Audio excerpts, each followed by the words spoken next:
Click subscribe to get daily Manchester United content from passionate Reds, only on All for United.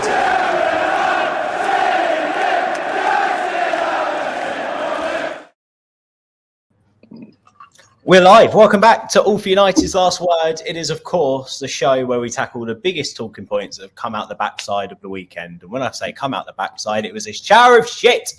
And it really, really was. Embarrassing again. I think Callum summed it up perfectly in our group chat, to be honest. They're an embarrassment. And he said it before, and he'll probably say it again during this show. I've lost words on how to describe this United side as a team. So I thought I'd try and streamline the show a little bit. I want to hit on three areas. I want to chat about Rangnick as interim, success or failure, where we're sitting. Ten Hag, has he got an impossible job on? If so, what are the elements that he needs to tackle head first? And then I want to chat a little bit about Benny's day today. It's been to see the United women play. And of course, not the best end to the season because they didn't get hold of that Champions League spot, but we'll get on to that in a mo. Reece, thank you for joining us, Stu. Good to see you. Callum, great to see your face. And Benny, good to see you as well. Right, let's jump into it. Get in the live chat. If you're not watching on YouTube, youtube.com, search All for United and come and join us in the live chat to have your say on any of these points. Benny, I know you could probably talk for Britain on this, so try and keep this brief. But Ralph Rangnick, let's start with your first impressions when he came in. Can you remember what you was expecting from him? Mate, when it was first announced that he was coming in, obviously to take interim charge, I thought, yeah, somebody that knows what he's doing. You know, somebody that's. It seemed like the words I used, probably a master of his genre, if you like. You know, this guy that's coming like the sort of like headmaster of like Klopp and Nagelsmann and all the other German managers that have coming in around him. You know, somebody that's supposedly come up with this Gegenpress. You know, that is king of. That's his king, and his king of sorting out football clubs from top to bottom. You know, with the jobs that he's had previously. I just thought it'd be a breath of fresh air. Maybe bringing new ideas that the players may have not had it certainly in a long while. Just somebody that would just give us a fresh outlook on things, you know, point out where we're going wrong, maybe rejuvenate a few players' careers as well that have been struggling somewhat in the first part of this, or certainly up to when Solskjaer was got sacked. You know, some of them that didn't really start the season on form. Some of them that struggled coming back from injuries and such. I just thought that it'd bring a breath of fresh air to everything, and new ideas and new ways of playing. A plan B and a plan C when plan A doesn't work. Someone that's been a student of the game, somebody that's been studied possibly every facet of the game. So somebody that's really going to fine tune us and give us a new dimension when we're playing. When we've been asked questions on the football field, we can switch to a different sort of formation or different tactics or different outlook and different perspectives. That's what I was really generally hoping for. I was just buzzing that we was getting a guy that's really, really highly spoken of by some of the biggest and best managers around in world football. You know. I was like, this guy, you know, if he can see us for the next 6 months, steady the ship and push us to champions, to at least get us into Champions League football. I thought I was happy when we first sort of had him signing on the dotted line.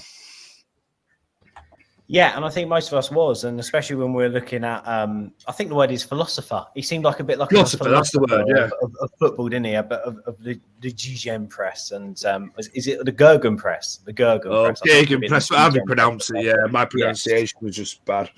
I echo your thoughts, and he said he started to say all the right things. Reece, when he first came in, did you believe that these players, after what you saw on the back end of the days under Ollie, did you think that Rangnick could have got or could get a tune out of them when he first took over?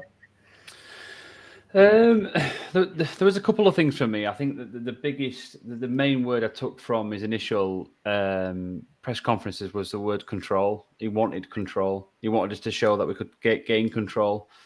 Has he done that in his time throughout the games that he's had this season, or the half of the season that he's had in control? Or is it? No, he hasn't. Has he? He's not been able to gain control or allow our teams to gain control in games where we probably should have been a bit more dominant. I thought he pros to Rangnick. I thought he spoke initially quite well to the press. I thought he was probably a little bit too open and honest with a lot of the things that he was saying about players, things that he was saying about the team, which were probably the right things to say, but should he have been saying them in the right sort of media outlets and press conference? I don't think so. I mean, we spoke a little bit about it on the Spaces yesterday. You know, was it likely that he was going to get a tune out of players that were used to playing a counter-attacking style of play, and suddenly starting to play this Gingham press of fast pressing type football halfway through a season? It's probably very unlikely. So, I think what we've seen a couple of times this season, and we saw pretty much yesterday, was a lack of plan B and a lack of experience. You know, he's coming to a massive team, albeit in an interim role, and he just looked lost. He was on that bench. The camera cut to him a couple of times when we went 2 or 3-0 down, and he just looked lost. He looked like he was well out of his depth, and it was sad to see, really, because he's quite a well-respected guy in the roles that he's held in previous places, and it wasn't a very nice thing to see, but he's well out of his depth, and it showed. I think a lot of the things that he's experienced and seen for himself are probably true, but he's not the man to implement those differences and implement those changes for next season. And has it worked? No, he hasn't ultimately got the control that he was after when he first came in, and that's been a shame, really. But yeah, I think it's interesting, Callum, because there's a comment here from Brendan, who, and I know very much from your points as well around these players who haven't just thrown Ollie under the bus, they've thrown managers before under the bus as well. Makes a very, very spot on comment here. Was Rangnick ever in a position to save the sinking ship that is Man United? Because let's face it, with his credentials of what he once done as a manager and what he can do as a consultant or footballing director / person, none of these players really fit a Rangnick mould, do they, Callum? So was he ever in a position for you to steady this ship or to try and get something out of this season, or had the board thrown it away mid-season? Away. The board wrote the season off when they shouldn't have done. Really, they should be refunding every fan this season, because because the fans didn't write the season off, they still spent their hard-earned money to go watch the team. Yet the board didn't care. I think the people that need to be looked at isn't the manager at this stage. When you've got a group of players with the attitudes that they have, they sit there and go, "There's a manager that's an interim, so it doesn't matter how we play because he's not going to be here next season anyway." We've seen yesterday Man United playing Brighton. No disrespect to Brighton, but there is not a chance in hell they should be beating Manchester United 4-0, regardless of the form that we're in and regardless of the mess that we're in. That shouldn't be happening. And it's hit the stage now where it's almost expected, because we know the players don't care. They can tweet, they can interview. At this point, it really doesn't matter anymore. Tweeting yesterday, just saying it kind of is just embarrassing. We're sat here as United fans hoping Manchester City will beat our other main rivals to a title, and we're asking questions like, was Ralph ever supposed to be saving a sinking ship? The ship was already sunk down at the bottom of the ocean. I don't understand at what point can we go, what about this manager, what about that? The club is rotten to its core from the top all the way down to the bottom, and the players' attitudes are absolutely disgraceful. There is not a single player at that club who deserves to be there next season. You could probably argue Ronaldo, maybe, but not a single one of them deserve to be in that shirt. Now, correct me if I'm wrong, I'm sure Benny would probably be able to help me with this one. But I heard "you're not fit to wear the shirt" chants in the away end. If anything, they got off lightly because I think the United fans in that stadium could have chanted a hell of a lot worse at them. They are an embarrassment to the shirt. They're a disgrace. And every single fan that travelled hundreds of miles from Manchester yesterday to go and watch that utter shambolic performance, this, you get a lot of ex-pros say things like it's not about the wages. Tell that to the likes of Benny that took his son and himself to watch that. It's disgusting, and not a single player there deserves to wear that shirt ever again. How dare they disgrace the name of that team and of that club and disgrace the name of the fans? Meanwhile, they go home and earn hundreds of thousands of pounds a week and put that kind of performance in. If I went to work tomorrow and put that kind of performance in at work and my manager saw me do that, I would not get another chance. I would be sacked. Yet these players who have now conceded 56 goals this season will play again next week against Crystal Palace. We were 4-0 down and he brought Harry Maguire on. Like, it's just decision making and performances and absolutely everything. I said it on a video with Abdel and Stu.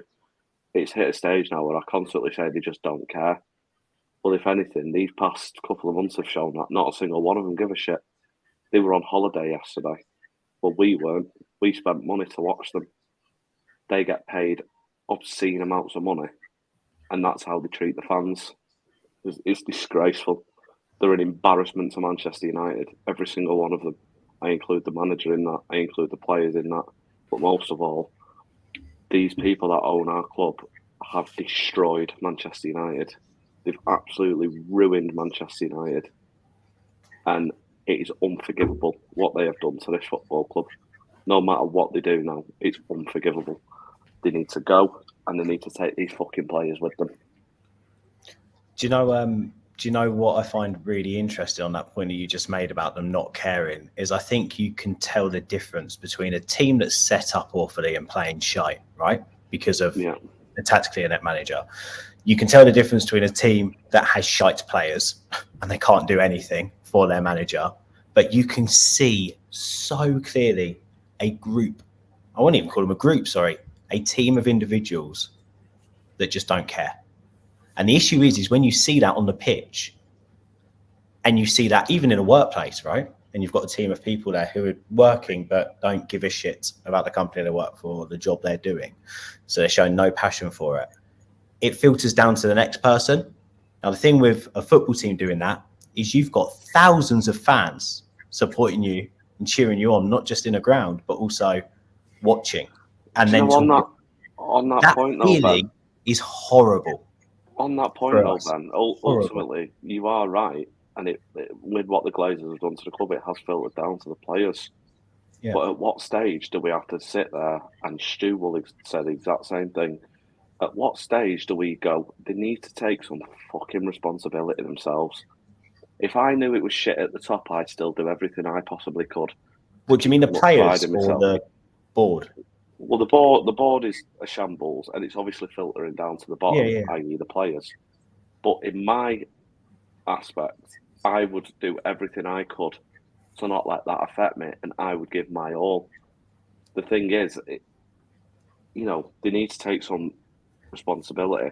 You're exactly right, really. They show absolutely no interest in trying to apply any kind of tactic that Ralph wants to put in, and with the respect and admiration that Rangnick has brought on himself over however many decades in football, you can't tell me that what he's doing isn't good tactics. It's just lack of care and interest from the players who quite clearly are refusing to do it.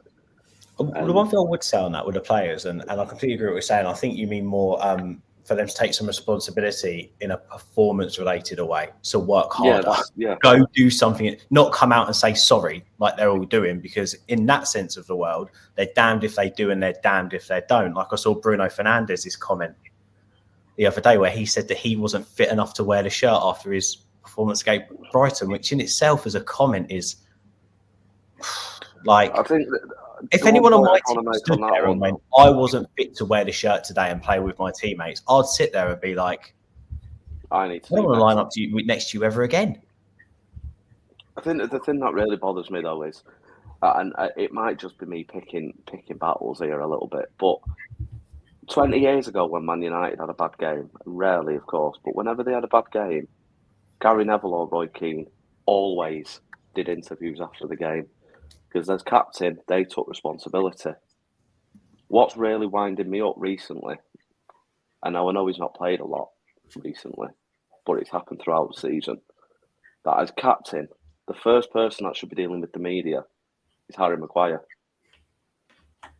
Yet he sends De Gea or Bruno Fernandes. Now that wouldn't have happened 20 years ago. The captains came out and they said, look, we held our hands up, not good enough. Now when they said we'll go again, we believed them because we knew they would do. Whereas we don't even see the captain of Man United come out. But Callum, do we think that... Sorry, Stu, I'll come to you, mate. You're staying very patient there, Stu. I'm really proud of you. I'm really proud of you, mate. You're really staying there. I'm staying quiet because I've got a different view. I love that. I can't wait to hear it. I was just going to say, though, and Stu, you work in media, so maybe you can hit on this, but also, as me, someone who works in media, I don't believe anymore, like 20 years ago, it's up to United what players go out and do the interviews. I think nowadays it's down to the media and it's pre-arranged and it's pre-organised in terms of who goes out there and says stuff. I get what you're saying, but then again, 10 minutes later, he puts something on Instagram and he's wrong for putting something on Instagram. I just think in these day and age, if you speak, unfortunately, you're in the sign of trouble. You're in the world of trouble. Say anything, you're in the world. Callum, me or you say anything on Twitter, we're in the world of trouble. Like anyone says anything. And I think it's the same for the players. But I agree with you. I think the way they take responsibility is they do up their laces, they train harder, they work harder. We see different things. We see them out and about trying to bond as a team and do bits. And we're seeing fucking nothing to like about this team at the moment. That's the issue. Anyway, Stu, let me quickly come back over to you because I want to get to some comments. Thank you guys for reaching out and getting in touch and putting your thoughts in. We'll come to them. I suppose I'll let you have your say still on everything just in general, but I think we really need to hit on that show we did when Rangnick was appointed. Yeah, so there's a couple of things really from that. I don't disagree with what the lads are saying about the player effort, etc., but, and I've got slightly changed my opinion, not from what Rangnick could bring to the club. I just think the more that this season's gone on, I actually think Rangnick was brought to sort out the backroom issues and the way that the club's going to be structured more than actually manage the team. Now, that might sound a bit strange, but if you consider where we were when he took over to where we are now, nothing's changed. Nothing's really changed from the beginning of the season to the end of the season. Everything's it's just remained on a straight line. We've had the odd ups and downs, but it's just remained on the straight line. I think what his brief was, and they'd never actually briefed the media on this, I think his brief was to sort out the structure moving forward, to kind of babysit the team to the end, see what happens, see where we go. I don't think anybody's really bothered about whether or not we finish in the Champions League, Europa League or Europa Conference at Old Trafford. I think it was to bring him in to sort the structure out. Now, you look what's happened over the last 6 weeks. He has sorted a structure. There's no way that Richard Arnold's done all this. Rangnick's the one that's put all this into place. Now, whether or not he went after Ten Hag or not, we'll never know. But I can 100% guarantee that's what's happened. And I think the taking over of the first team was just a side issue for him. You know, you need to do this. In terms of his managerial style, I've said for months, they are not applying what they're either doing on the training ground, and this was under Ollie, by the way, not just Rangnick, it was under Ollie as well, that they're not applying the kind of tactics. They're trying to do their own thing. Now, I'm all for going rogue in matches. I've done it plenty of times myself. If things aren't working, it's, somebody on that pitch has to take the game by the scruff of the neck. But as Cal says, as Benny says, and as Risa said, our players haven't done that. So when we initially spoke, when Ralph came in, Ben, I was quite excited for his, philosophy and what he could do with a football team. But as the season's gone on, and the more I've thought about it, yes, he hasn't brought anywhere near what we expected him to bring to the team. But I actually just think that Rangnick was his main role, his main brief was, I need you to look after the team, but you must tell us what we need to do moving forward. And I think that's the key element that people will disagree with me, and that's up to them. That's particularly, that's fine. But when you look at what's actually transpired over the last 8 weeks, the things that have started to come into place, certain people being moved out, certain people being brought in, Rangnick's consultancy role. I don't really care about Austria. I mean, it's a part-time role, isn't it? If he's going to watch Austrian players, he can take his laptop up. He can still be in touch with, the club and what's going on. So my view. Do you think he started his consultancy role early and has more put the coaches in control of the first team more than? And I think, do you know what I find really interesting on that though? If that is the case, right, and 100%, I think a bigger picture here is we've seen two quite well liked and well respected scouts at Manchester United who have been here for a very long time. In Jim Lawler and I can't remember the other guy's name, been here for ages. And gone. And Rangnick spent one transfer window looking at these options with these scouts, and all of a sudden they're gone. Now, let me just make a quick observation. Because they failed on a show. Well, of course they have. We can see that from the last 6 years. but Vicky made a great observation, which I never really considered. And she said, look at the age of the scouts that we have at our club to age of scouts at Liverpool and City, and she was right. There's a 20-year difference in age. Ours are 60 plus. And the Liverpool, City, and Chelsea scouts, they're 40 plus. A massive difference. So they're what you would call a legacy scout, who perhaps doesn't really understand the modern day footballer and modern day football, where Liverpool, City, and Chelsea have. And so Rangnick's looked at this, he's observed this, and he said, right, we've got to bring younger scouts in. We've got to bring a Paul Mitchell in, who's 42, 43. We've got to bring these types of age groups into the club. And this is what I think you're seeing. So that's why I think, and Ashton's coming out saying Ollie had no tactics. You don't get to second in the Premier League by having no tactics. I'm sorry. Ignore anyone that says that. I just can't buy into that rubbish. Back to your point, Stu, on Rangnick and the consultancy. That whole thought process actually blew my mind a little bit and has pushed me away from being too harsh on him. Because actually, when you think about it and you really think deeply, then potentially it's there. My biggest gripe about all this, I'm going to go to the comments first before I pitch up and ask some more questions around my thoughts to you guys to try and further debate them. I just don't see why Manchester United, even though we were looking awful at the end of Ollie's reign, when we still had cups, we're still in the Champions League, we still had fourth place, really, in our terms, why we would go, Rangnick, you come in, do your consultancy work, let's piss off the season, the commercial and monetary value that comes with that as well, knowing this football club, and let's leave it to Chris Armas and Mike Phelan to guide this team for it. Like, that's my I don't know in Manchester United and the cash cow this club is to lows above. There's no way at that point they go, fuck this all off. There has got to be something. And I saw a comment a second ago. Let me go through some of the comments and I can hit on it. John said, I wasn't expecting much as manager from Ralph. He has clearly been a failure as a manager. I do believe that some of the changes coming through his honesty, but Murto is possibly behind a lot of that. There's that as well. Murto at the moment, and I think Benny, maybe you can hit a bit more on this in a minute. He sort of has done this with the women's team.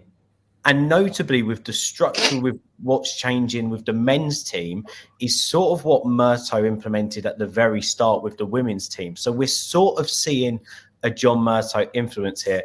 John went on to say, by the way, John, I hope you're well. Only time will tell whether it works at board level in his consultancy role. Changes are occurring, but whether they'll work, we'll know in time. Andrew says the right panel, and I also know Andrew's had a beer or two, so he's definitely not lying. Neil says, this is a good chuffing panel. Yes, it chuffing is. Apex says, it's been a struggle ever since United got blackballed when Fergie left. I'm more intrigued on how to fix United to win the Premier League again. We'll come back to that in just a second. This was the point here. that I wanted to hit on. Jim Jones says there's no way Rangnick knew what he was walking into. P.S. Congrats on your wedding. If you like it, then you should have put a ring on it. So yeah. Anyway, so Benny, do you really think that Rangnick didn't know what he was walking into? Can you really believe that Rangnick didn't have a clue? He sat there, wowed Murto with his interview to take over as interim manager. Do you believe that, Benny? Rangnick didn't know what he was walking into. No, I don't believe it. Ralph, when you listen to Ralph speak, he seems to be a kind of person that likes to be in control, likes to tell it the way it is. I don't think for 1 minute he's not gone in to John Murto or Darren Fletcher, whoever it is that he sat down with, and went, listen, be honest with you, tell what the state of the club is. You know, as well as giving his dossier and how he thinks the club can move forward and how he can improve things, blah, blah, blah. There's no way that he didn't know how bad it was in Manchester United. I think he's gone. He's got in there to the interviews with whoever it may have been that's interviewed him. It'll probably most likely be John Murto. John Murto's also a kind of guy that doesn't beat around the bush, if you know what I mean. He's another one that says it as it is. So I'm pretty sure that he had some sort of a clue. He's not gone on there completely blindfolded and they've took the blindfold off and go, there's that mess, fix it. Not a chance that he's gone in there with, you know, blindsided, not knowing what's going on, not knowing how to fix a mess, because he'd have gone into that job with an idea, a rough idea anyway, of how he would like to fix the mess. You know, how he would like United to proceed forward. You know, he won't have had every answer to every question, he won't solve every mystery to every puzzle straight away. But he'd have a basic idea of where he would like to start from, you know, what areas he'd like to start improving upon as soon as he walked through the doors. So I don't buy that, to be fair. And on John Murto, he's very, very highly regarded at Manchester United. A lot of people sort of slag him off because they don't actually know what he does. But when he was at the women's side of things, he was the number one go-to guy, basically, to go to, you know. And he was very, very instrumental in bringing the Manchester United women back, and then obviously trying to give Casey Stoney everything that she needed.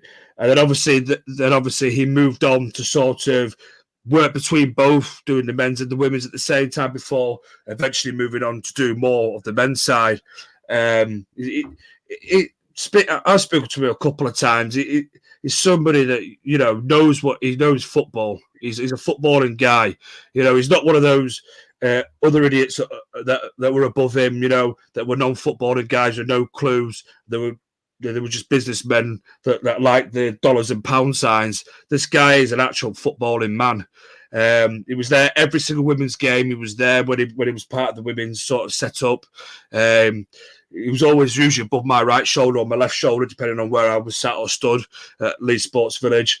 He was there today as well, wasn't he, Benny? I believe he was, mate. Yeah, I believe he was. Being the final game of the season for the women. But he is somebody that's very, very well respected. People speak very, very highly of him. And I just think that you've also got to allow a little patience for him to try and do his job.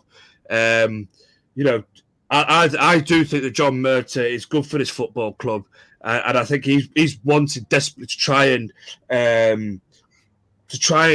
turn his football club back round again.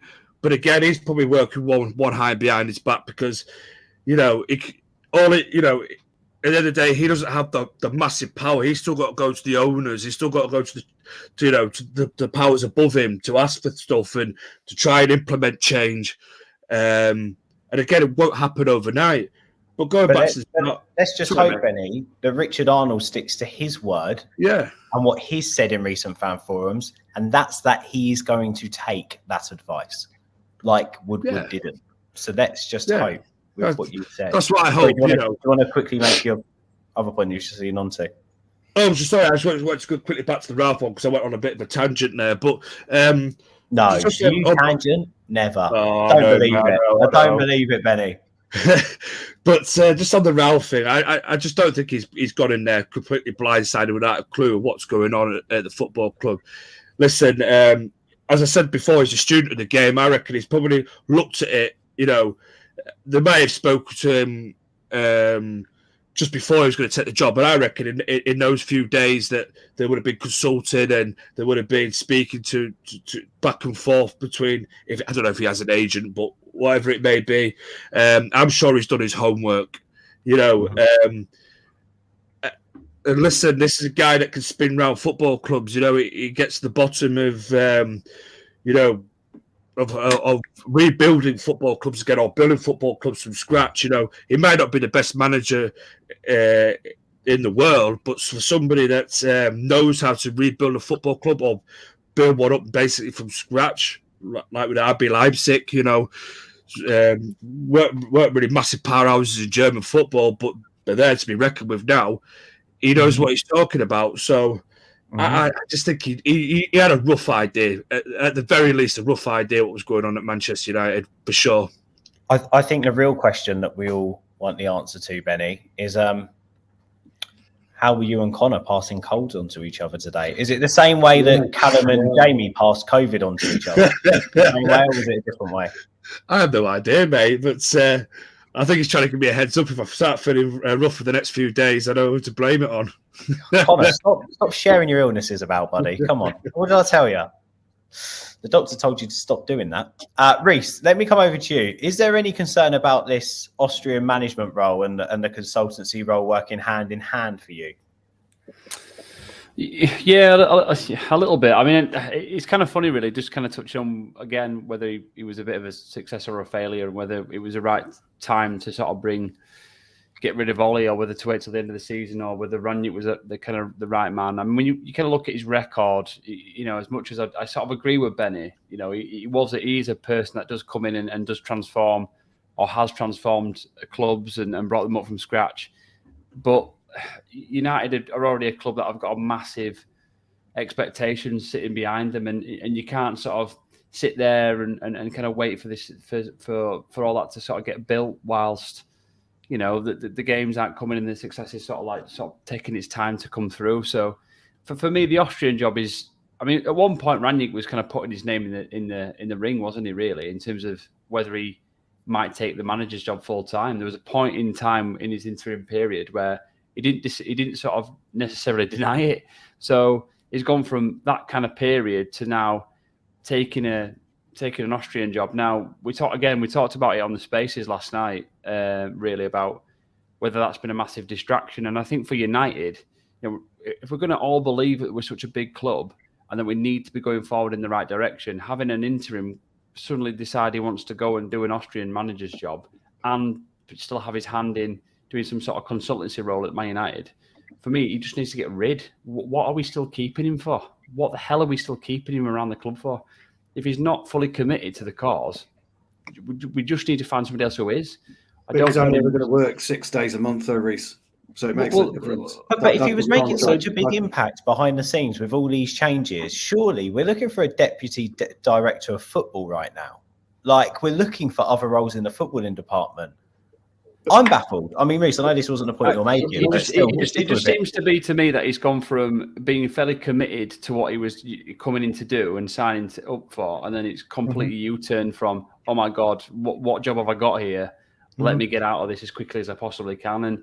And he's been the making it, well, not the pure making of that, but he's been part of that demise a little bit the second half of this season, and he can't get away from it. And I think running away from it now and going to this Austrian job, to me, is just a little bit of a get out of jail free card, to be fair. And I would much rather him just leave completely, to be quite honest, Ben. That's my views on it. It's weird. It is weird though. Go on, sorry, Stu. Just before you butt in, it is weird though, because this is a guy that's managed 50 games as a manager in 10 years.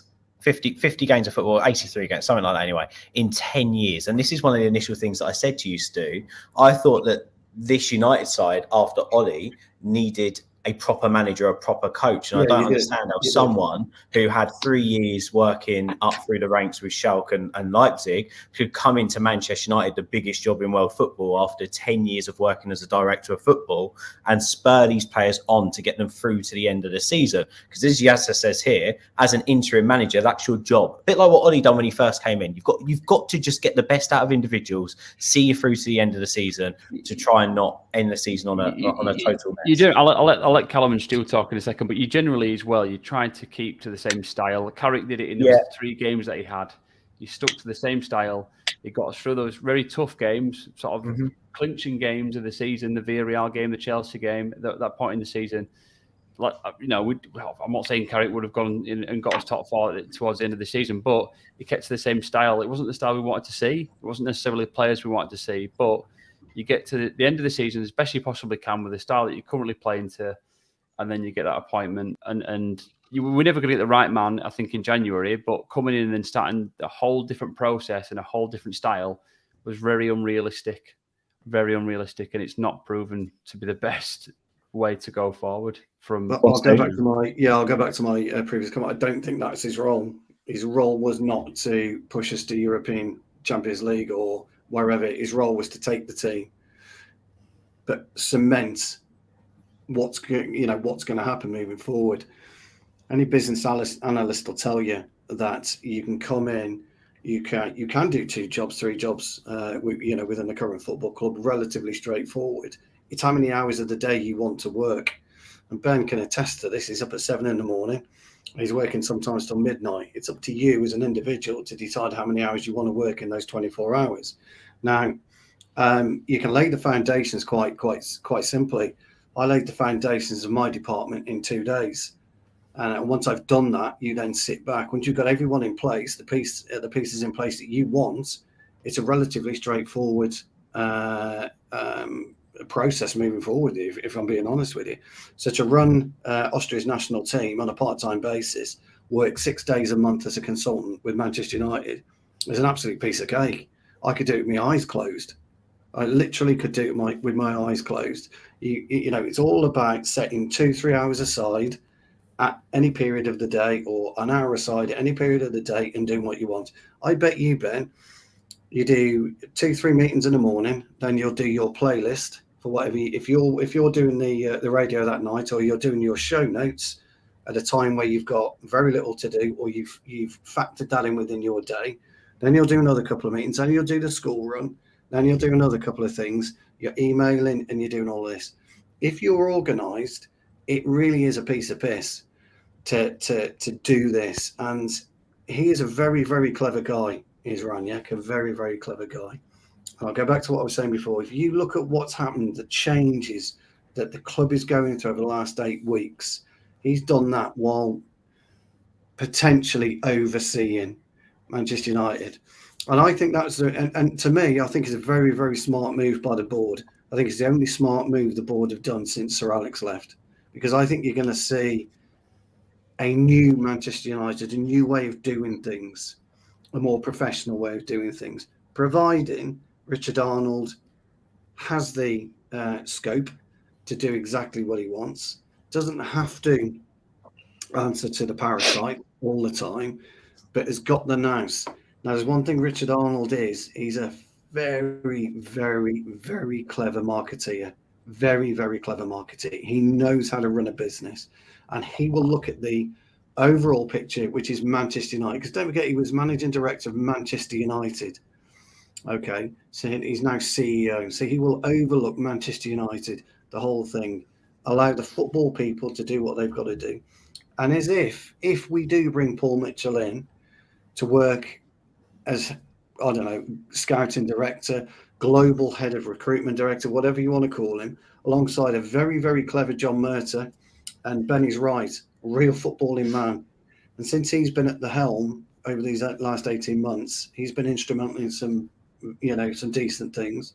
Whatever Darren Fletcher's role is going to be, whatever. I love that, by the way. I love that. Whatever Darren Fletcher's role is going to be, he's always as buffing it as Mike Phelans, isn't it? Whatever Ten Hag wants to do, it is, yeah. Whatever Ten Hag wants to do and who he brings in, I think you're going to see a different a different Manchester United moving forward. It's going to be very, very hard to replicate what we got with City, what we got with Liverpool. But if you get the right, energetic, young people who are hungry, with experience, it'll be fine. It's almost like moulding. I'll shut up now, by the way. It's almost like moulding a first 11 or a squad of players.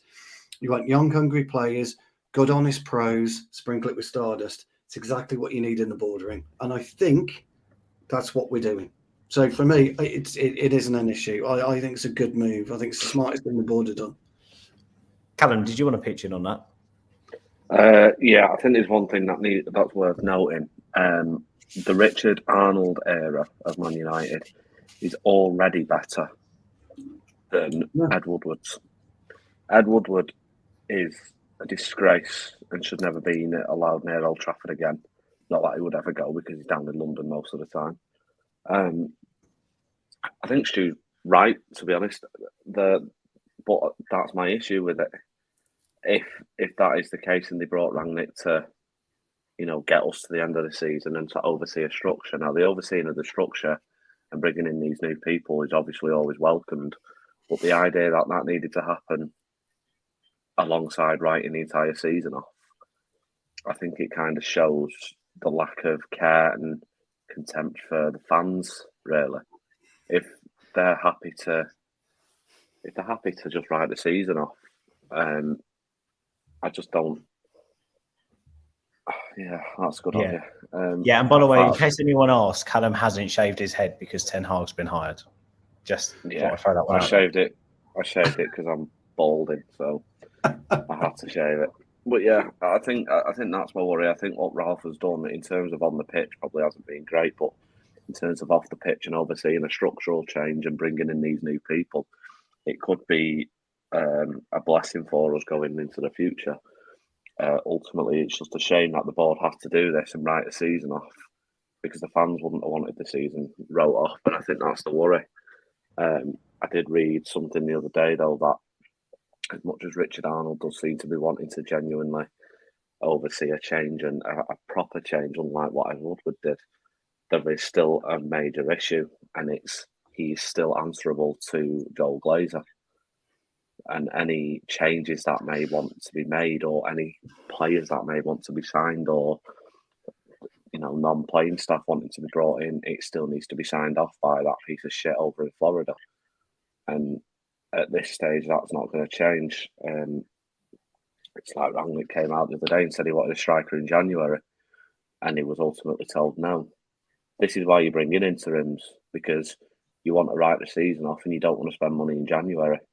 Stu said it multiple times, but the striker that we needed, who would have been brilliant for Ten Hag or Pochettino, had one of those managers who were the two that seemed to be spoke about the most, saying that they were coming in. But Vlahovic, who went to Juventus, would have been perfect for Man United. Yeah, instead we said, "Oh no, we'll wait till the end of the season." Meanwhile, we're about to finish 7th and in the Europa Conference League, which is just something that really, really could not help a season next season. If that was genuinely me, I would treat that competition next year as a reserve competition, and I genuinely would play the kids. I'd give it to all the kids to get them the experience of playing at Old Trafford as much as possible, because it is the problem that you'll have is we'll be in that competition and then the social media team will paint it as, oh, we're Man United, we're going to try and win it so we can win the lot. Because Man United's social media team is so far from reality, it's unbelievable. Tweeting yesterday about De Gea moving up in the record appearance list. Who gives a shit, honestly? Does anybody genuinely give a shit after we just lost 4-0? Who the fuck cares that De Gea's now made however many appearances? It's pathetic, honestly. I think, do you know what? Rangnick's done some great stuff off the pitch, and hopefully it sets us up perfect for the future. But at this stage, I think it's right for a lot of United fans to be sceptical, because we still have those people in charge of us. And if Jim Ratcliffe is watching, because I've heard he's a brilliant and massive fan of All for United, of course, if he fancies, put a bid on the table, test the Glazers' arm, and see what they fancy. If he's willing to buy Chelsea, a team that he doesn't even support, surely it's worth a cheeky bid for Man United, because he'd be absolutely loaded at Old Trafford if he was to get rid of the Glazers. Because I don't think I personally still don't think anything will change with them. You know, they can do all this and put all these people in charge, but it's not really going to change, I don't think. Mm-hmm. Yeah, no, I do agree. Sorry, I was just thinking then, Stu, how much money would we have to raise for charity to get your head shaved? Fucking thousands. Although, to be fair, it probably drop out because I try to grow it on top because I'm losing it desperately. So when I knew this would get him going. I'm gonna have to, you know, I'm gonna have to go for a hair transplant, or you know, if Benny had donated his Stu, only posers go for hair transplants. Yes, that's true. Yes, Stu. That is true. The other thing I was going to say is, Callum, I know you're struggling, mate. Do you want to jump, or are you okay? I'm so tired. I'm going to shoot, guys, because I feel like I'm going to end up headbutting the desk if I carry on. You enjoy, guys, and we're sorry for boring you to sleep, mate. Yeah, honestly. Yes, I can't believe it either. Fucking disgrace. I'm a piece of shit. I'll just go. I'm going to slag you off so much in the next half an hour. I'll do it. I won't be watching anyway. Love you, mate. See you later, guys. Enjoy. Speak to you tomorrow. Bye, mate. See you, bye. Do you know what? I think everything said there by Callum was absolutely spot on. I'm finding myself agreeing with near enough everyone. Why are you still there? Go away. I just want to hear what you're about to say about me. Go on. No, I'm not. I wasn't going to say anything about you. I was going to talk about Rangnick. I'm finding myself agreeing with everyone, but I think the issue we've got with this Rangnick argument / debate is for every flaw we bring up, or for every potential good that we sort of taint Rangnick with or associate to Rangnick, we can also find something that isn't as good. And I think my issue with this is everything's a bit of a guessing game. If we have a look in black and white right now, Rangnick was brought in, as Reece said, to be the interim manager of Manchester United. As I said at the start, I believe his job, and Stu, as we discussed on that show that we done on the record, his job is to get the best out of the players and to try and get us to achieve something this season. Ultimately, as interim manager, I can't see anything past Ralph Rangnick being one of the worst appointments we've ever made as interim manager.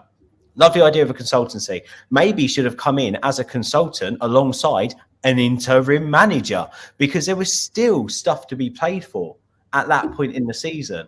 I think he came into a team, like Benny said, he knew what he was coming into because he put all his cards on the table when he was interviewed. We've heard that and we know that. So many sources have come out and said that. He wanted this job. He believed he could have turned it around. In his opening interviews, he spoke so much tactically about what he was going to do with the players, how he's going to enforce control on them, how he's going to do X, Y, and Z. It's like he almost gave up after 3 weeks of watching them play. Now, as much as we can put the blame on the players for that, and maybe there's a bigger picture within all this, we're rotten from the top. As soon as everything underneath it starts to rot, including the manager who's coming as freaking interim, who's meant to G these players up and get them going for games, fuck me, those players are even more screwed than they were beforehand anyway. The issue we've got now is we're moving away from a Ralph Rangnick type of philosophy that he's tried to teach a team. We're moving away from this shower of shit, and it's landing in Ten Hag's lap. And for me, and the question I want to pose now to each of you, and I just want a yes or no from you, because I said this to my dad earlier, and he sat there and paused for 2 minutes. Please don't do that, because he didn't know how to react to the question. Benny, is Ten Hag taking over a bigger shower of shit from Rangnick than Rangnick took from Ollie? Yes. Stu? No. Reece? Yeah. Stu, why not? I've gone on record a million times, and I'm going to go back to that. I'm going to go back to that again. And Benny knows, there's one thing Benny knows about me, and this is going to sound really arrogant, but I know what I'm talking about when it comes to football. I'm sorry to say. And I'll go back and I'll say it. If you ask me in 10 years' time, it'll be the same answer. It's up to you as an individual footballer to sort your own shit out. You don't need a coach telling you to eat properly, sleep properly, do this, do that. You should fucking know. I know it in my job every day what I need to do. I know where to improve. I know who to improve, and I know how to do it because I'm calculated. I think I'm methodical. And when I play football, whether it's a Monday night or a Wednesday night, or when I was playing on a Saturday, when I was getting paid for playing, I was exactly the same. I was no different. I was the guy that was trying my very, very best to try and find out what the opposition striker was like for that week, so I could get an idea of who I was facing. Our guys can't be bothered. Our guys go into training, they finish at 12, they go home, take the wife out shopping. They don't give a shit till tomorrow morning. Okay, that has changed. The whole essence of being a footballer has changed, because what's happened is they're physically weak-minded.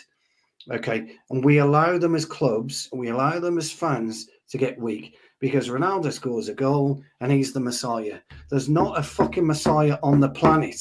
I don't care who you are. You know better than me, you or any fucker else. You are not a Messiah. What you're there to do is play football.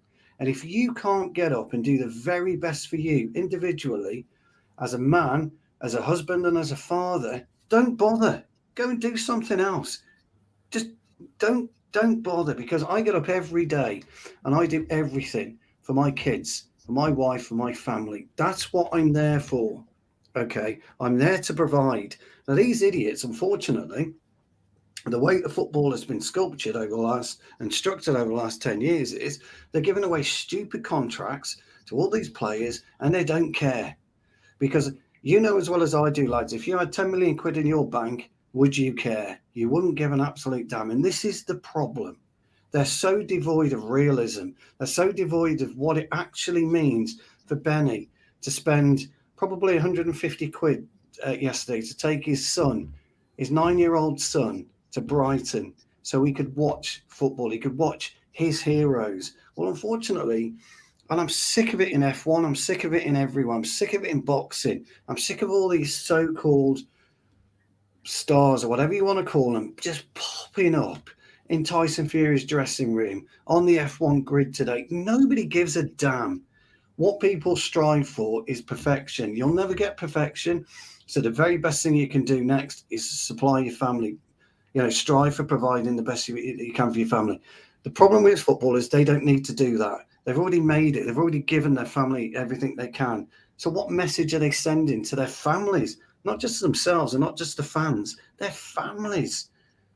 They're weak-minded. Stu, on that, right? 100% with you. There's too many posers in football nowadays. There is. I meant every word I said about posers. But I have watched too many times a Ralph Rangnick Manchester United team, right? Group of players structurally go out on a football pitch against teams like Brighton, even at times against Arsenal. I mean, it doesn't matter what type of club you are. It's happened across the field. It's happened too many times over the past 4 or 5 months. And I remember this from the game against Brighton, right? There was a situation, I think it was out towards the right or the left flank, where, and I just had to double check. So it's Caicedo, Trossard, and McAllister formed a very simple fucking triangle, right? Very simple triangle. You had Dalot, you had McTominay, then you had Lindelof. All stood there. I mean, what the freaking hell they were marking in those spaces, I have absolutely no idea. But there was at one point where I think it was Trossard and Caicedo played a 1-2. And McTominay almost watched it that he was in shock that these two players played a quick little 1-2. And then Trossard turned off the back of him. Lindelof was looking at Dalot like, where are you going? Didn't have a clue what they were doing. Now, I'm with you. This is what happens. I'm with you on these footballers and this team. And we can preach to the bottom is that they don't care, etc. But you cannot tell me if this group of players were under a Conte-style manager that they would be set up like that. They would have such little information or intelligence from the management team, the coaching staff around them, to not be able to deal with such a freaking... Mate, me or you deal with that situation. Easy. But they just were like, they didn't know. They weren't built at that moment. Well, herein lies the issue. And I say this don't all the time. tell me it's individual player quality, because I don't even buy that. But Benny will laugh at me in this because he's heard this a million times. Believe it or not, a footballer has a pair of eyes. He also has a pair of ears. and he needs to utilise them in unison to be able to know what to do. Now, when I was playing regular, we took the pitch. We went out with our instructions, and sometimes it goes wrong. Sometimes the opposition do something different, and it baffles you. It flummoxes you. It flummoxes you for 30 seconds because you then start looking around, get a swivel, and you start dragging people into position if you've got to. If you're a professional footballer, forget Manchester United, in any walk of life, and you allow a triangle to happen, or you allow a player, by the way, Ben, to walk past you without doing that, without popping your arm out to stop him moving, it's all you're doing. You're not hurting him. You're not fouling him. You're just trying to stop. You shouldn't be anywhere near a football pitch. But Stu, football's systematic. Football's systematic now. It didn't used to be, but football now is systematic. Brighton didn't play any different against us on Saturday than they've played the last 6 weeks and won games. But our problem, we're about to go back. Our players don't have any football sense. This is the trouble. Forget common sense. They haven't got any football sense. I'm amazed, right, that some of our players can tie their own bootlaces and put their own shin pads on before they go out. I'm pretty sure they've got help teaching them how to tie their own laces. Can I just take it to VAR? Can I just add kind of the reason? Well, unless Benny wants to take it first, but I mean, just in terms of why I think it's obviously a more difficult task, Ben. And I think just to add to Stu's point there, and I understand where Stu's coming from. We have many chats through the week and on spaces and stuff, so we both have a good mutual respect for each other's views on a lot of these things, and agree on most of the points as well. I think we're underestimating a little bit. I say we, obviously the people that believe that Rangnick coming in after 14, 15 games in the season, it's all a hell of a lot to play for. We're underestimating the importance of a top quality manager. I get that there's 20 odd players in a squad, and there's a lot of characters, and essentially the men and the professionals, and they should be professional, but we're underestimating the importance of a top quality manager. I mean, we're contradicting ourselves if we're saying that Ferguson didn't have a massive role to play in successful Man United teams. Don't get me wrong, he had massive, successful, motivated players around him as well that he brought in to be successful. But this team that we're talking about here, okay, there was COVID, which maybe played a part in that, but the last 2 years were fairly successful, and were fairly, I think didn't play the most eye-catching football, but still played decent football at times, and didn't concede to Brighton or concede to other lower league teams this season. I mean, we didn't play particularly well both times against Norwich or Newcastle, run riot against us as well. I think we've, for something under Rangnick this season, it's been, and I'm not entirely blaming Rangnick. A lot of the comments I've seen as well, I'm playing devil's advocate a little bit, but for a lot of the comments, I'm seemingly attacking Rangnick and not attacking the players. I am attacking the players. The players have been dreadful, and I think what we've got to understand is we've expected this guy to come in under, let's be honest, a lack of experience. Yeah, he's a very intellectual guy. He's very intelligent. He knows how to speak to the media. He knows football. He's all those things. But was he a manager coming in the middle of a Man United team that was under such pressure? You're not going to get years and months to develop a team and build a backroom staff. You're going to get weeks, and then somebody's going to be on top of you. He was never going to get that time. So yes, the board have got to be blamed for that. And you can see it in Rangnick now, and you could see it against Brighton the other day that he was in the middle of a blaze. The house was on fire, and he was smack in the middle of it, and he just wanted to be out of there. He didn't know what to do at all. I feel very sorry for him. I don't blame him, Reece, because the problem is... You've got to blame him for something, Stu. I'm not entirely blaming him. Maybe I was watching that game like everyone else, and I'm looking at it, I'm thinking, how the hell would I fix this mob? What would I do? But that would be different. And the problem is, Reece, is that we've got certain players, and it doesn't matter who they are. I'm not going to name names and players because it just doesn't matter. We know who they are. We all know who they are anyway. Yeah. If these morons, and you have to say this, pal, because I'm sure you play as well, and you know what it's like when you're out there in the middle. You know what it's like if somebody puts a 2-yard pass 10 yards wider than what it should be. You know what it's all like, and you're going, "What the fuck are you doing? Sort yourself out, mate. Come on. When you get a team who are all working hard for each other, you don't need a manager because they're all managing each other on the pitch. We're not working hard. No, and I know that. I know we're not doing that. I know. And your point's absolutely right. What's the difference between last season and this season? There's something that's gone through the club. What it is, nobody knows. An absolute complacency going through the club. There's allowing these idiots to think that, it's just a God-given that I'll be playing this week or that week. I used to sit in a changing room, right? And I used to play every game. I'd be absolute white as a ghost on a Thursday evening until I saw the team sheet, until I saw my name on it. And I'd be playing regular. There'd be no question about it. I'd start, but I was white as a ghost. These players don't feel that anymore. They don't feel the jeopardy anymore. It's wrong. I'll tell you what happened. I'll tell you what happened in the summer quickly. 2 born winners joined the club, and naturally, Ollie reached the end of his cycle.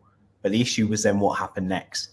That's the issue. That's what happened. But I just want to go back to it, and because this is so difficult, so I find myself agreeing with both of you in terms of I'm spot on with you, Stu, about what you're saying about the players. I get that, but also Reece, I'm completely with you in terms of that. We can't underestimate the importance of a manager. Yeah. Like for me, a manager has to motivate, he has to set up, he has to teach, educate, he has to be tactically inept, he has to be current, he has to be modern, he has to be a father figure, he has to be all these things as a manager, as a coach, he's a counsellor, it's so a scout. It's such a big job, especially at a club like Manchester United. Which is a weird formation that we. Sorry, Ben. I just want to quickly say, and then you can come and then Benny can come in. I just personally think that Rangnick's getting away with murder. I genuinely believe that Rangnick's getting away with murder. I don't need to say much more about the players. We're all saying it. But Rangnick statistically is the worst person to ever manage Manchester United. Totally. If he loses against Palace. Sorry, this is also going to be statistically one of our worst ever Premier League seasons, if not the worst. Goal difference, conceded the most already. If he loses this game against Palace, putting in mind he would have managed more games in the league compared to Ollie before he went, he would be 0.1 points per game above Ollie, which is horrendous, by the way. Putting in mind we had such an awful start to the season. We've won 3 games in 10. It's dreadful. Just getting away with murder. I totally agree. But I do agree with both of you. I'm not trying. The main headline of this topic, really, which has gone on for an hour, actually, hasn't it? But is it was Rangnick a success? So I'm not having it. Just to address Tyrone's comment because I've got I can see that as well. Just to address Tyrone's comment, I'm not blaming. I'm not coming on here being one of those Man United fans that's blaming every manager that's come before and is going to come afterwards. That's not obviously the topic of conversation was Rangnick, and he had a lot of this season to play for. And there's been a lot of performances this season where it's just not been good enough. And I'm not talking about the Liverpools. I'm not talking about the Man Cities. I'm not even talking about the Arsenal games or the Spurs games where we've been pretty well this season. It's the games where you expect to win, expect to control games. That was his big talking point when he came in, to control games. And we haven't done it. There was the Brentford game 2 games ago where we looked like we had a bit of control. Other than that, it's been dreadful, guys. It has been really, really poor. And I just don't think he gets away with a free hit at this and goes, right, I was manager for 8 months and I get to walk away now scot-free and have no blame attached to that. I just don't see how that's possible. And don't get me wrong, that doesn't completely eradicate the responsibility that the players have and all the issues that we know with Pogba and Lingard and da-da-da-da-da. But the topic of conversation is Rangnick, and I just do not feel he gets away scot-free on this point. I'll come around to you and ask you that final question in a second. I just want to hit on Ten Hag very, very quickly for like 10, 15 minutes. But the one thing I will say is Rangnick first came out, I think it was after the City game, and spoke about how we don't defend as a unit, right? He made that same comment after the game yesterday. He also made the same comment after the game that we beat Norwich 3-2 at home. The fact of the matter is that's 8 games, 7 games, something like 6 weeks. I mean, I know there's not a lot of time on a training pitch, but with the way that also he went on about how he uses video technology, the staff is brought in to work around the video technology department. There's so much you can do and you can teach players if you're the right character. Sorry, for me, I'm going to kick this off and then you can all come around and have a final say on this. For me, just as we'll see what happens with a consultancy, and I think him and Murto can work fantastically together. He's clearly got some great connections. I think we're already seeing fruit to the labour of him and Murto working together. But I don't think that's all Rangnick. I think a lot of this is Murto getting his feet under the carpet as well since Richard Arnold took over too. So I don't want to discredit Murto with any of this stuff and credit it to Rangnick. But I think as an interim manager, just a horrendous appointment, just an awful, this is the worst I've ever seen United. And even the last few games under Ollie was bad. This is worse. This is just horrendous. Benny, let me come over to you. You haven't spoken in a little while. So Rangnick, success or failure, just a final minute or so from you, mate. What I say, I've been disappointed, mate. I expected much better from him. Much bigger things from him in terms of coaching and coming up with at least a plan B when things go wrong. It just sort of harks back to the Solskjaer ways, and maybe ways since, dare I say, since Sir Alex Ferguson retired, we've rarely had a proper plan B, really, you know. Maybe in the past we'd have had a Fellaini to chuck up on top and smash long balls into him, you know, which has worked at times. But rarely we've seen like a different way of playing, a proper plan B or a plan C if plan B doesn't work. You know, it just baffles me how we've gone through cycle through managers and we're still at the same problem that we had probably once David Moyes left us, and you know, when David Moyes was struggling, you know, nothing seems to be getting better. It's just getting worse and worse and worse. It's like, don't get me wrong, there's been odd bits of light that we've seen. You know, we've had it under Jose when he won 2 pots. You know, we had it with Ollie. You know, with a couple of good finishes with a team that really needed, you know, more. And I think he needed more backing himself in the transfer market. I just find it. I just find it really baffling, really. How we keep cycling through coaches and managers and people that seem to keep saying the right things, but nothing ever seems to change. It always just seems to be the same old way. And the fact that it's getting worse, it's like other players completely checked out. Don't like his brutality and his honesty in press conferences. Don't they like the way that he implements his training sessions? Don't they like the video sessions? Are these people that are putting on the video sessions, are they best in class? Or are they just some people or a couple of people that have been bought in on the cheap just to see out the 6 months of his tenure? I don't know. I couldn't tell you. It just seems to be that on the one side, he's been brilliant, you know. He's pointed out where I think we can all sort of guess where things were going wrong. We can all go, yes, that's gone wrong. This has gone wrong. This needs changing. That needs changing. But I think it's been a breath of fresh air. I will give him that. He's sat in press conferences. He's called players out. He's called things out that have been wrong for a long, long time. And I think people are starting to, those that higher up in the club, the hierarchy, start to sit up and take notice a little bit. Whether they action his words, whether they help improve the football club, that's down onto them. But Ralph's done his job in that perspective. But the management style, I expected so much more from somebody, as I said at the top of the show, that's been lauded by your likes of your Jurgen Klopps, your Julian Nagelsmann's, you know, all his top German managers, and not only the top German managers, but some of the top football managers in world football have all sort of championed this guy. And I'm thinking, he can't seem to get us playing football properly. He can't seem to get us defending properly. The basics of the game. These are professional footballers on obscene amount of money, and it's like, I've never seen us defend so badly. And it's the same defenders that we've had for the last 3 or 4 seasons, so nothing's changed at the back, really, with the exception of Rafael Varane. I just don't get it. I really don't get it. Is it Ralph? Is it the players? Do the players not trust him? Do they not believe in him?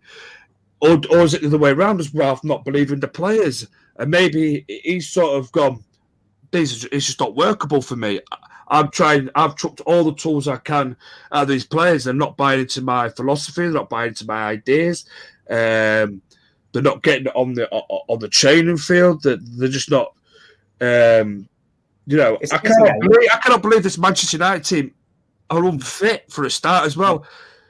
Are we getting outrun by not every single team? That's a bit of an exaggeration. Sorry, but how are we getting outrun by teams? Manchester United used to be famed that we never used to get outrun by anybody. We always put in the hard graft. We always put in the hard yards. But some of these players are puffing out after 15, 20 minutes. I'm like, what is going on? What are we doing on the training field? What we're doing is in terms of sports science. And that's another thing that's gone backwards since the Glazers have come in. We used to be number one sports science in the country. We're getting overtaken by the likes of Leicester City in that department. No disrespect to Leicester City. But why are Leicester City overtaking us in departments where we was once heralded as the best in England, alongside what the FA had for the English national side? Why we not got people like Nick Clegg that's done brilliant works with Ronaldo in the past? Made Ronaldo to, well, obviously it's down to Ronaldo himself, but gave Ronaldo the tools and the instruction, the exercise to become the freak of nature that he is, even at 37 now, and he's still United's best player. He's still ripping up the Premier League, still the second top goal scorer in the league, if my memory serves me right, why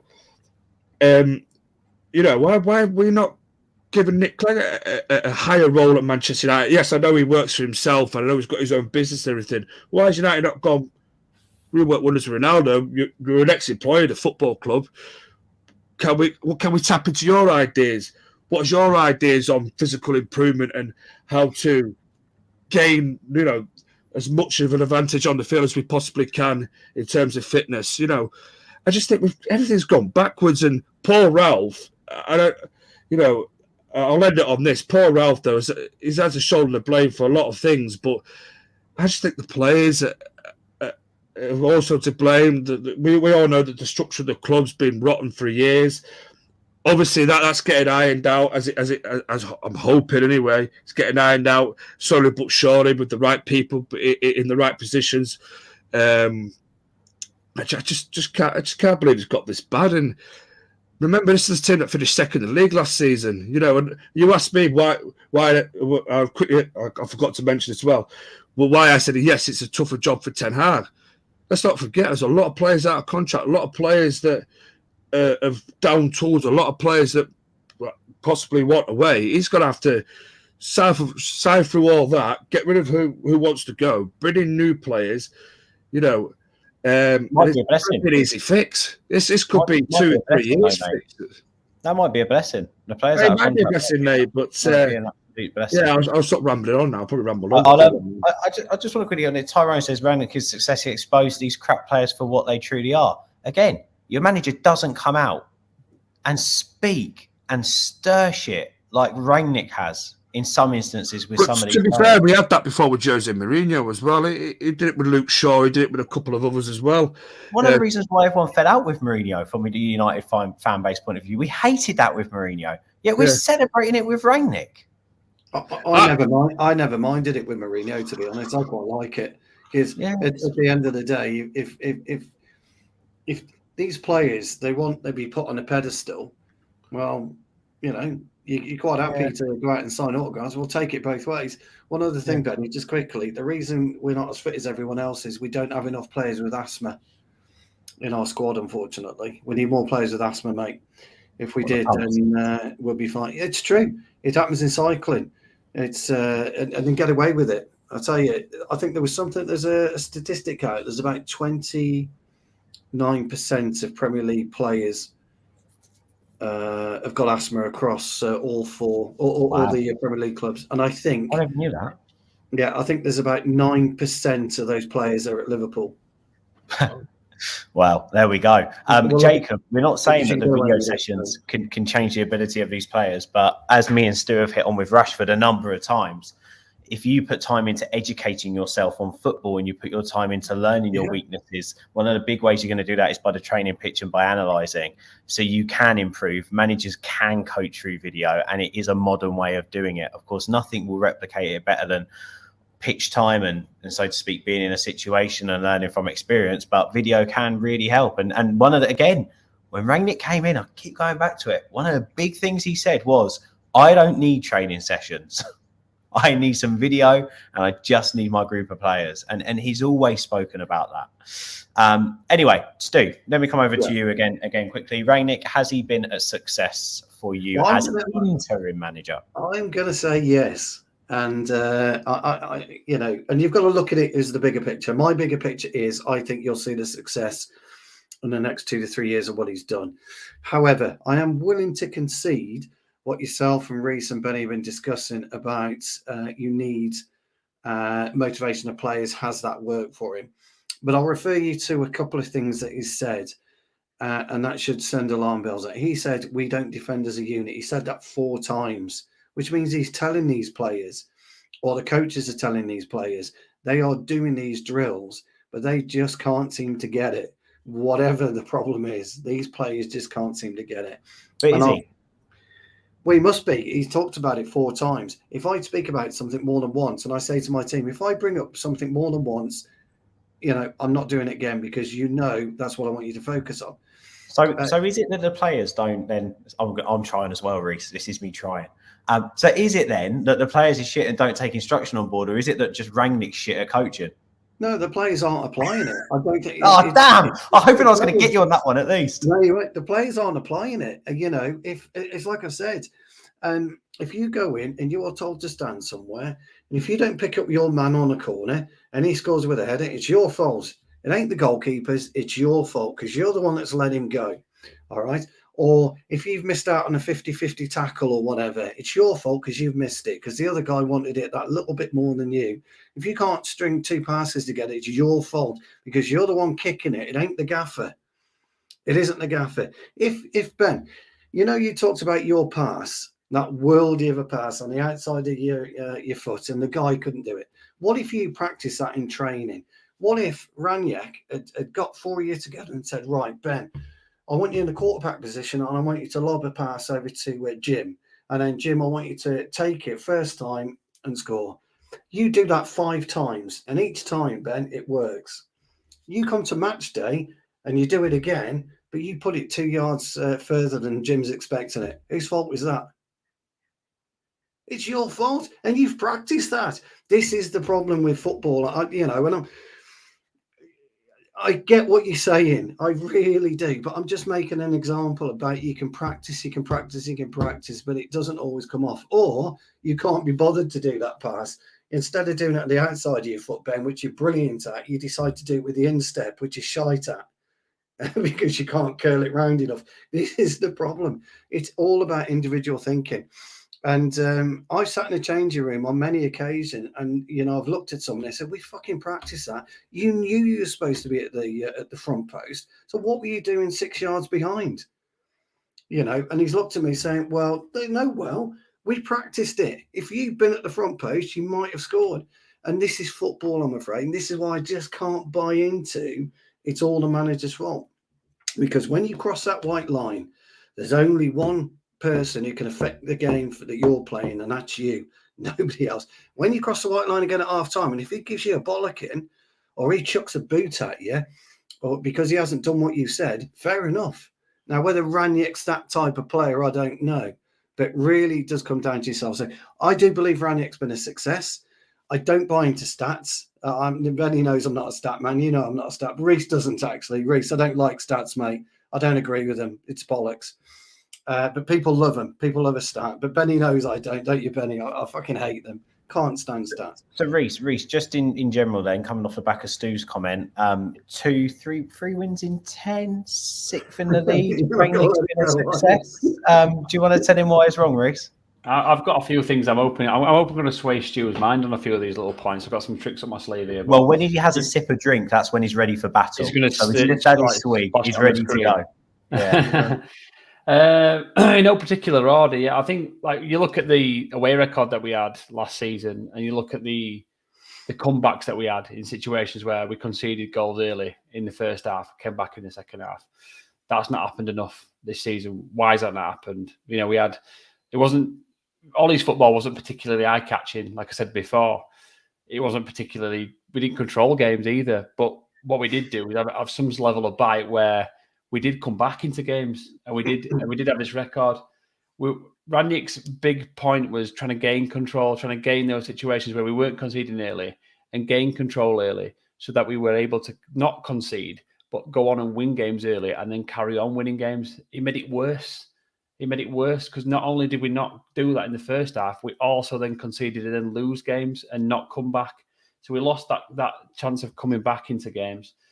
Also, Mata, and this is a point I know I'll get Stu at, he didn't use Mata early enough in the season. Correct. Yeah. And neither did he use Matic early enough in the season. A massive failing in his management. A massive, huge failing in his management. And he started using him in the last 2 or 3 games. It's too late, mate. Yeah. It's too late, mate. Player integration. He loaned a lot of players out. Could he use Van der Beek? He was praising him massively when he came in. Didn't use him. Got him loaned out. Did the same to kind of let Martial kind of wander out the door. I know it was kind of midway through him coming in whilst he was already kind of going out the door. A lot of the fans were on his back, but could he have done more to keep him at the club and get something out of him? Bearing in mind he'd had a previous season and the season before that where he was brilliant. Maguire got hit left, right and centre by the fans. As a manager, would Fergie let his captain get pelted that much without giving him a break and taking him away from games, giving him a break like he's done in the last few games now? Again, too late. It's been too late. He should have taken him away, looked after him, you know, and been a bit more management with Maguire, looked after him and kind of talked to him a little bit more and helped him a little bit more. And that might have helped him in the game, helped him as captain, got us through performances. And I don't think he did that. I just think he let kind of ride out and let the media come at him in press conferences, both Maguire and Rangnick on the situation. And I thought that was terrible as well. The style of play, the overall formation, some of the formations he's picked where he's put 5 at the back. I think he put Dallo on the left one game, changed it mid-game at half-time. Just a couple of times where it's been terrible. And he's had some big games this season. He's had the Middlesbrough game, which I arc back to in the FA Cup, where I felt like there was a massive opportunity for Man United to do something this season where we could have got through that game and maybe got onto a semi-final or a final in the FA Cup. And we missed out on penalties against Middlesbrough when we could have won the game. Yes, he was unlucky. Bruno had a couple of chances in that game which could have killed it. So he was unlucky, I granted. And in the Champions League, we could have gone another round in the Champions League. You know, Atletico Madrid were there for the taking. Went through on a single goal, which was just dreadful, really, wasn't it? In the end, first leg, we were 1-1. Yeah, it was there for the taking. Remember, when Ollie, with no tactics, went the whole season unbeaten away from home. I got you, Stu. Good effort, Reece. Yeah, good effort. Do you know something? What you've just said there is all about attention to detail, isn't it? And that's the type of thing that we have been missing. There's no two ways about it, and I won't argue against it. That's managers. Yeah, I won't argue against it. Just stop there, Stu. We can stop the argument there. Brilliant. You won't argue against it. We're happy days. We can all go to bed happy. Me and Benny win. we could end the show there. Look at Benny's face. Benny's like, let me go to bed. That's what that face says. We're all going to be up at 7 o'clock in the morning, haven't we? That's what it is. You were going to say something then. Make your point. Sorry, Pat. I was just going to say that you are absolutely right. He has made some what we would call very, very strange decisions. I just don't think the players have helped him.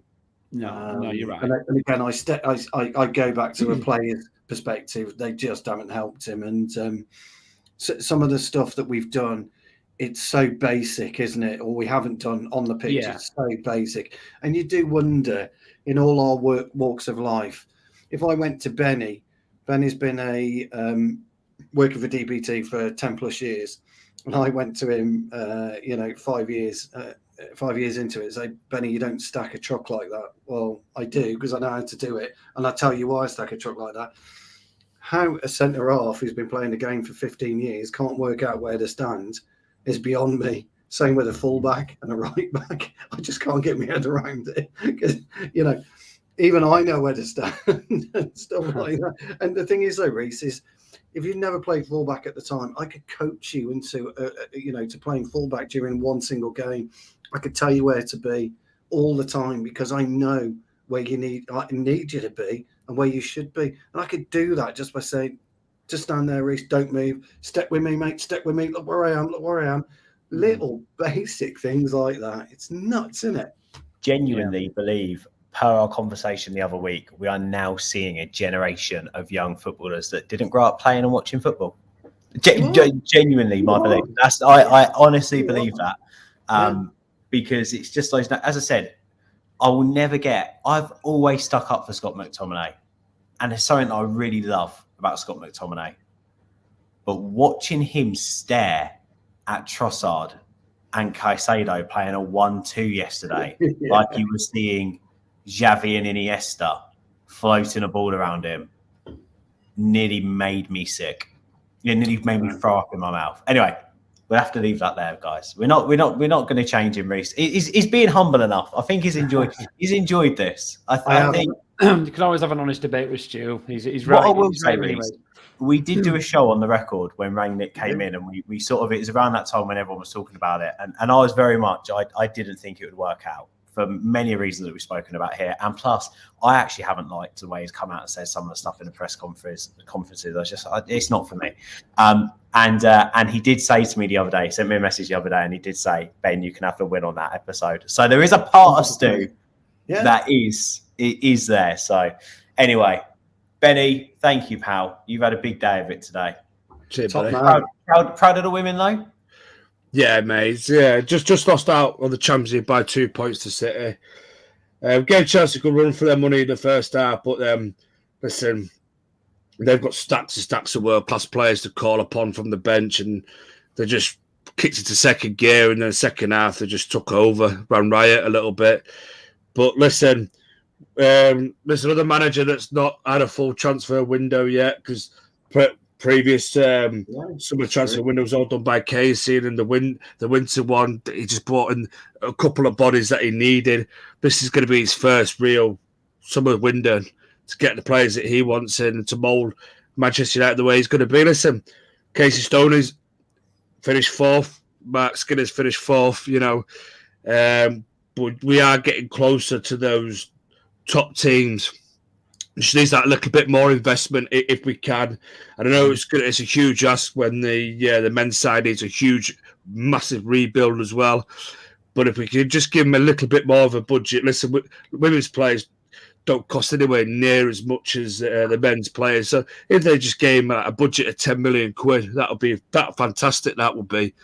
You know what, 10 million quid, but Chelsea's fourth goal, probably goal of the weekend in any. Yeah, was a really, really good goal. Fantastic. But if old McCabe had been there from the Arsenal side, she'd have absolutely smashed Kerr into Rose Ed. And that's true. It's true. That's what we're missing. We're missing somebody who could put Sam Kerr where she needed to be, because you know what you're going to get with her, don't you, Benny? I mean, you've known women's football a lot longer than what I have. So this is the other thing I talk about, and I'll shut up in a minute. But oh my God, Stu, you won't let it lie, will you? No. But the other thing is like Sam Kerr, right? You know what she's going to do. So what you do, you go dirty on her, don't you, Benny? I would. That's what I'd do. If I was marking her, I'd be elbowing her. Just remember, I'm yellow carded, red carded before I even step. Well, you are. Yes, Mr. Brazil. Here's your red card now, Mr. Brazil. I'll go you again. It won't be the last time you've seen this. But I would, Sam Kerr's walking past me.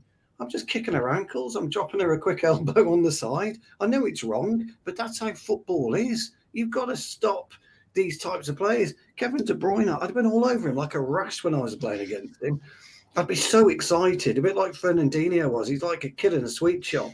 I'd be so excited to play against him, and I'd rather somebody like De Bruyne come to me at the end of the game when he's shaking my hand saying, "You want to learn how to play football, son?"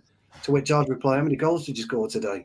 And walk off. That's what you want. Our players, Scott McTominay, what do I do now? What do I do now? Clown. I'm finished. Do you know what? The one thing I will say on the Chelsea United game, as a novice to women's football in so many different ways, what I will say is that's the difference between having a team with a couple of quality players versus a team that's got the structure there but needs a couple of quality players in it. Genuinely, that's how it felt. But anyway, brilliant. Reece, you've been amazing the last couple of weeks on the channel, mate. So let me publicly thank you. You've done some fantastic stuff. Good addition, old friend. And your spaces are very entertaining as well. I love the way that you handled a certain couple of people the other day. Well, I had to go. I missed you handling Brown Knight. Shame, really. We love Brown Knight. He loves an opinion, though. Benny, thank you, pal. Stu, thank you as ever, mate. You're Mr. All for United. Thank you for watching. Hit a like on this video. Get in the comments. What have you made of Ralph Rangnick? As I said, that my opinions on him as a manager don't take the fact that I think he can be a really big part of United getting back to where they are if he really can put his time into the club and we really do get that next step right and people listen to him. Look at the bags, mate. I feel I'm getting old. Look at those bags. That's ridiculous. Well, look at anyway, speak to you guys. I'm holding this out because I'm waiting to see if Benny will actually fall asleep on the live stream. I think we're getting close. He's getting See you later, guys. Speak to you in a bit.